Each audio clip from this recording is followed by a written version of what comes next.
তেলাকুচার পাতাগুলা কত বড়, এগুলো আমার বাবা গতকাল তুলে নিয়ে আসছে। তো এটা দিয়ে আজকে আমি ডাল রান্না করব। এগুলো আগে ভালো করে ধুয়ে নিয়ে আসি। শাকটা একটু ভিজিয়ে রেখেছি, এবার এটা ফোড়ন দেব। এটা মৌরি, জিরা, কালো জিরা, রাঁধুনি, মেথি আর শুকনো মরিচ।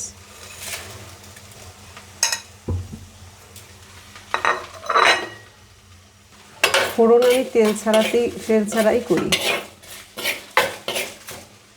ফোড়নটা হয়ে গেছে, এবার আমি সিদ্ধ করা ডাল, এখানে আছে মুগ, খেসারি আর বুটের ডাল। গতকাল রাতে ভিজিয়ে রেখেছিলাম আর আজকে সিদ্ধ করে নিয়েছি। দিয়ে দিই সামান্য হলুদ,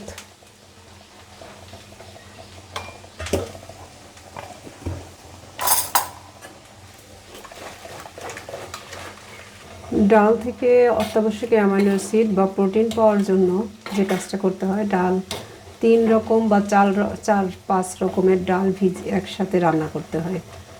আর আগের দিন ভিজিয়ে রাখলে বা 4-5 ঘন্টা ভিজিয়ে রেখে রান্না করলে এর অত্যাবশ্যক অ্যামাইনো অ্যাসিড মানব শরীরের জন্য আর কি বলবো, গ্রহণ উপযোগী অবস্থায় আসে।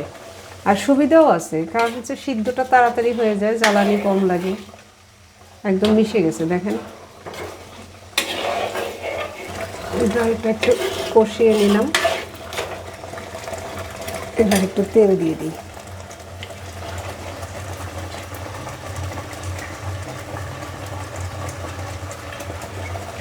সরিষার তেল দিলাম, পানিতে ভাঙানো সরিষার তেল।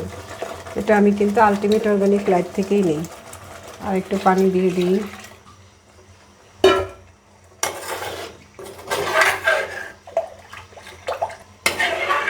এবার একটু ফুটুক, তারপরে আমি শাক দেব।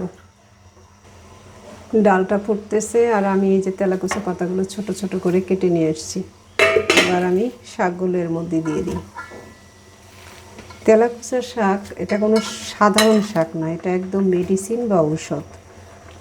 ঔষধ বলতে আপনারা বাজার থেকে যেসব কেমিক্যালস কিনে খান ওষুধ নামে, সেগুলো তো আসলে ওষুধ নয়, সেগুলো কিন্তু ড্রাগ। আর ওষুধের মধ্যে পার্থক্য জানেন তো? ওষুধ হচ্ছে আপনার শরীরকে সুস্থ করবে, শরীর থেকে রোগ নিরাময় করবে। আর ড্রাগ, সে কি আপনার রোগ নিরাময় করে? যাই হোক, এটা আসলে আমি বলবো এটা মেডিসিন। তাই এরকম তেলাকুচা পেলে অবহেলা করবেন না, খাবেন। তেলাকুচা পাতাটা বেশ শক্ত, তাই একটুখানি ঢেকে রাখি। দেখা যায় এক শাকের কি অবস্থা। রান্না শেষ, শাক রান্না শেষ। শাকটা সবুজ সবুজই থাকবে।